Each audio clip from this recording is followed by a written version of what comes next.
Assalamualaikum warahmatullahi wabarakatuh. Hamdan wa syukron alaika ya Allah, wassalat wassalamu alaika ya Rasulullah, amma ba'du. Anak-anakku sekalian, selamat pagi semuanya. Bagaimana keadaan kalian hari ini? Semoga kita semuanya dalam keadaan sehat walafiat, tidak kurang apapun. Anak-anakku sekalian, mari kita lanjutkan pembelajaran kita kali ini, yaitu tentang ilmu pengetahuan dan teknologi. Tapi sebelumnya mari kita awali dengan bacaan Al-Quran. Mudah-mudahan apa yang kita pelajari bermanfaat bagi kita semuanya. Biridhoillah. Al-Fatihah.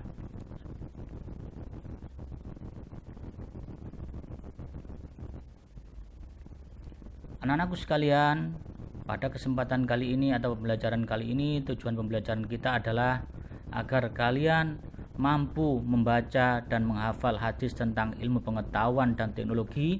Kemudian yang kedua yaitu menerjemah hadis tentang iptek. Kemudian yang ketiga yaitu menjelaskan hadis tentang iptek.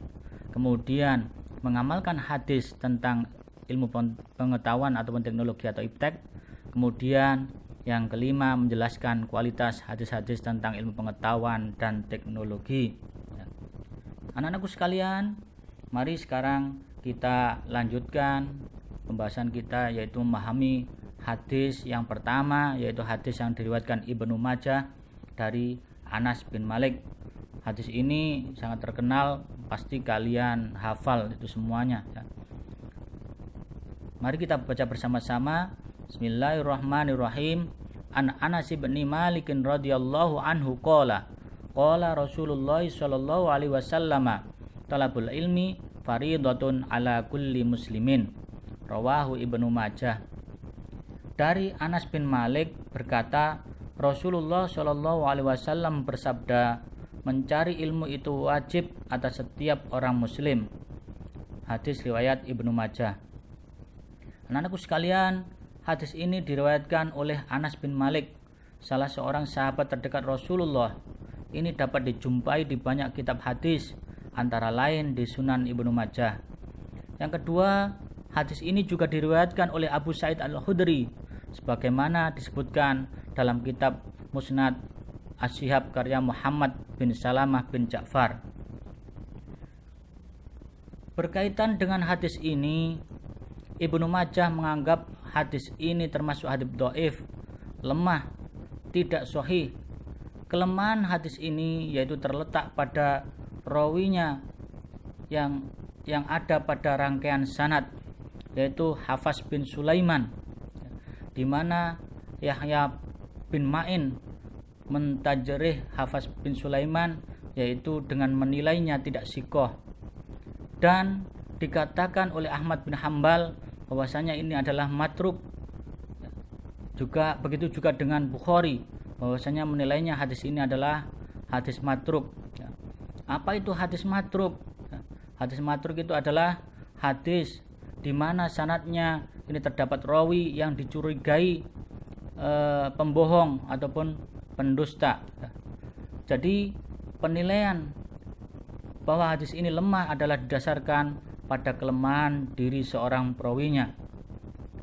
Akan tetapi meskipun hadis ini dhaif dari sisi perawi, akan tetapi kandungan matannya atau isinya sejalan dengan ajaran Al-Quran yang memerintahkan kaum muslimin menggali pengetahuan, antara lain yaitu surat At-Taubah ayat 122 yang berbunyi, falaula nafara min kulli firqatin minhum ta'ifatul yatafaqahu fid-din wa liyundiru qaumahum idza raja'u ilaihim la'allahum yahdharun.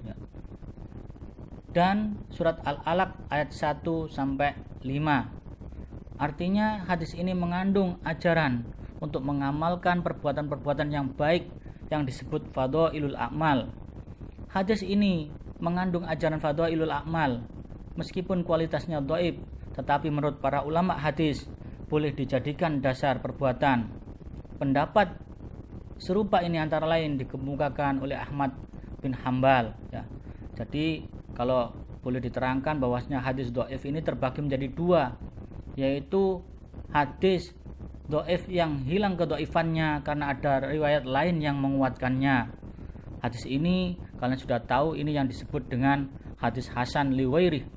Hadis ini dapat diamalkan serta boleh dijadikan sebagai dalil syar'i karena hadis dhaif kemudian dikuatkan riwayat lain ya, yang lebih kuat.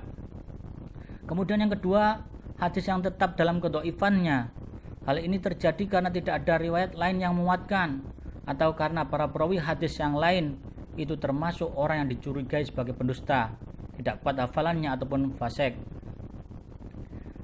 Pada kategori hadis dhaif yang kedua ini, para ulama mengatakan hadis dhaif hanya dapat diberlakukan dalam fadhailul a'mal seperti yang tadi kita bahas ya. Yakni setiap ketentuan yang tidak berhubungan dengan akidah, tafsir ataupun hukum ya. Jadi tidak hadis dhaif yang seperti ini hanya untuk fadhailul amal, tidak boleh berhubungan ataupun tidak ketentuan yang tidak berhubungan dengan akidah ya. Dalam masalah akidah tidak boleh dipedomani ataupun tafsir ataupun hukum tentang halal maupun haram ya. Tetapi sebagian ulama mengatakan bahwasanya kebolehan mengamalkan hadis dhaif jika berkaitan dengan fadhil amal ini ya. Jadi dibolehkan hanya untuk keutamaan amal perbuatan. Sedangkan dalam masalah hukum, tafsir, akidah, maka apa yang termaktub dalam hadis tersebut tidak dapat dijadikan pedoman ya. Kemudian kebolehan mengamalkan hadis ini harus memenuhi 3 syarat ya. Hadis dhaif itu bisa diamalkan. Syaratnya ada 3. Yang pertama yaitu bukan hadis yang sangat dhaif ya. Karena tidak boleh mengamalkan hadis yang diriwayatkan oleh orang yang sudah terkenal pendusta, fasik, atau orang yang sudah terbiasa berbuat salah dan semacamnya. Persyaratan yang kedua, hadis dhaif boleh diamalkan dengan syarat masih berada di bawah naungan ketentuan umum serta kaidah-kaidah yang universal. Dengan kata lain, hadis tersebut tidak bertentangan dengan kaidah-kaidah agama dan tidak sampai menghalalkan yang haram atau mengharamkan yang halal ya.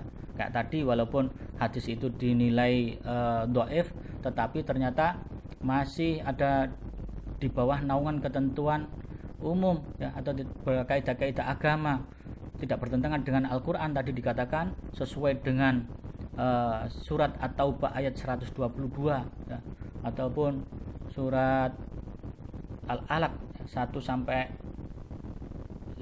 ya. Kemudian yang ketiga ya, yaitu tidak berkeyakinan bahwasanya hadis itu betul-betul dari Nabi ya, serta mengamalkannya dalam rangka ikhtiyat atau berhati-hati ya. Ini persyaratan bolehnya hadis dhaif itu diamalkan ya. Jadi yang pertama tadi apa? Yaitu bukan hadis yang sangat dhaif. Yang kedua masih berada di bawah naungan ketentuan umum serta kaidah-kaidah yang universal atau tidak bertentangan dengan Al-Quran dan lain sebagainya. Kemudian yang ketiga yaitu tidak berkeyakinan bahwasanya hadis itu benar-benar dari Nabi dan melaksanakannya atau mengamalkannya dalam rangka ikhtiyat ataupun berhati-hati. Anak-anakku sekalian, penjelasan dari hadis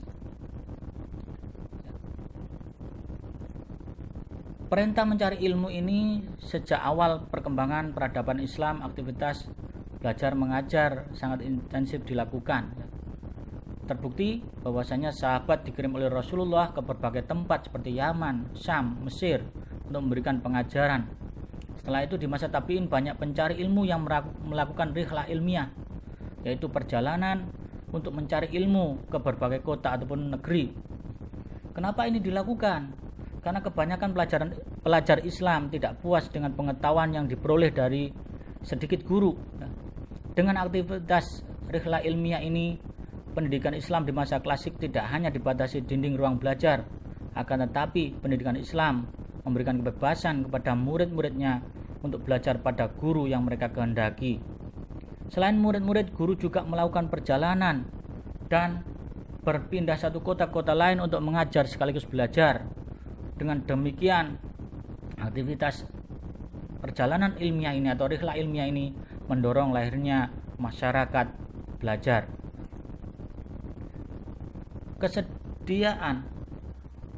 Kesediaan melakukan perjalanan jauh sekalipun untuk mencari ilmu tidak terlepas dari dorongan Rasulullah dalam sebuah hadis yang diriwayatkan Anas bin Malik, yaitu udlubul ilma walau bisin, carilah ilmu walaupun ke negeri Cina. Hadis ini mengisyaratkan bahwa mencari ilmu itu harus dilakukan walaupun harus melakukan perjalanan yang sangat jauh. Hadis Rasulullah tentang kewajiban belajar ini mendorong lahirnya lembaga-lembaga pendidikan yang formal maupun informal.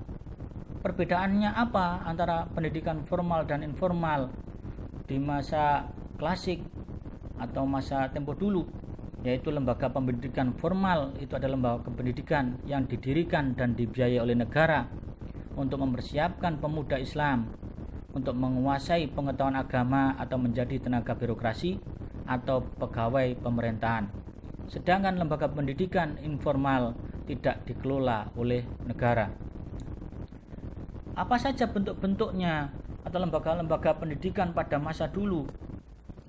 Mungkin kalian kalau belajar SKI pasti tahu itu. Yang pertama yaitu maktab ataupun kutab, yang merupakan lembaga pendidikan dasar ya. Mungkin kalau sekarang ya mungkin SD ataupun yang lain ya.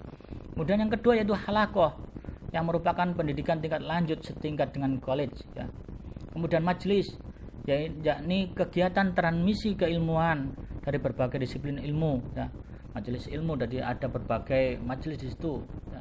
Mungkin ada kajian majelis tafsir atau majelis apa ya, hadis dan lain sebagainya.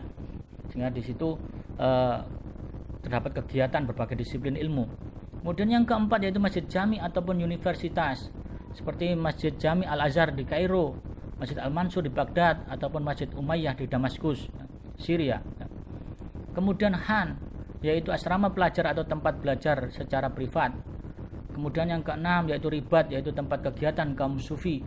Kemudian yang ketujuh rumah-rumah ulama. Yang kedelapan yaitu perpustakaan.